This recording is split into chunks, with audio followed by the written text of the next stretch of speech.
चाकण ही आंदोलकांची भूमी आहे आणि या आंदोलकांच्या भूमीमध्ये आज सर्व पक्षांच्या वतीनं पुणे नाशिक रेल्वे ही सरळ मार्गेच झाली पाहिजे ही प्रमुख मागणी घेऊन आपण सर्वजण रस्त्यावर उतरलो आहोत। आणि आताच प्रियताईंनी सांगितल्याप्रमाणे आम्ही जरी सत्ताधारी पक्षात असलो तरी आपल्या भागातील नागरिकांचं हित जोपासण्यासाठी त्या भागाचा विकास होण्यासाठी आम्ही खऱ्या अर्थाने या आंदोलनामध्ये उतरलो आहोत। तसं पाहिलं तर खेड, आंबेगाव, जुन्नर या भागाचा व्यापारी, औद्योगिक आणि शैक्षणिक विकास जर साधायचा असेल तर ही रेल्वे आपल्या भागातून जाणं अत्यंत महत्वाचं आहे।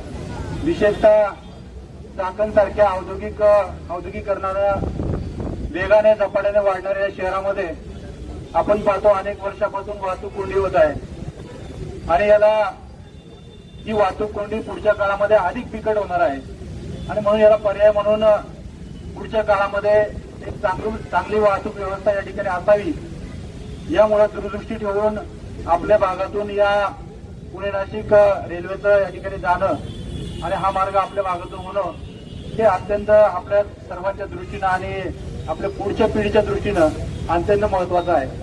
म्हणून खरं पाहिलं तर आज हे आंदोलन आता त्यांनी सांगितल्याप्रमाणे हे कुठल्या पक्षाचं नाहीये, हे जनतेच्या हिताचं आहे, नागरिकांच्या हिताचं आहे। म्हणून माझी सर्व या आंदोलकांच्या वतीनं शासनाला विनंती राहील की GMRTच्या संशोधन कार्याला कुठलीही बाधा न आणता या भागातून पुणे नाशिक रेल्वे झालीच पाहिजे असं मी शासनाला याद्वारे आपल्या सर्वांच्या मागणीचं या ठिकाणी निवेदन आणि आपली मागणी या ठिकाणी या मागणीचं त्यांनी गांभीर्याने विचार करा, दखल घ्यावी अशी विनंती करतो आणि सर्व आंदोलकांचं पुन्हा एकदा मी स्वागत करतो, अभिनंदन करतो। एक चांगला मुद्दा घेऊन आपण सर्वजण या ठिकाणी उतरलो आहोत।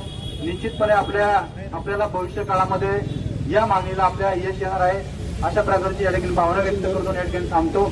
धन्यवाद।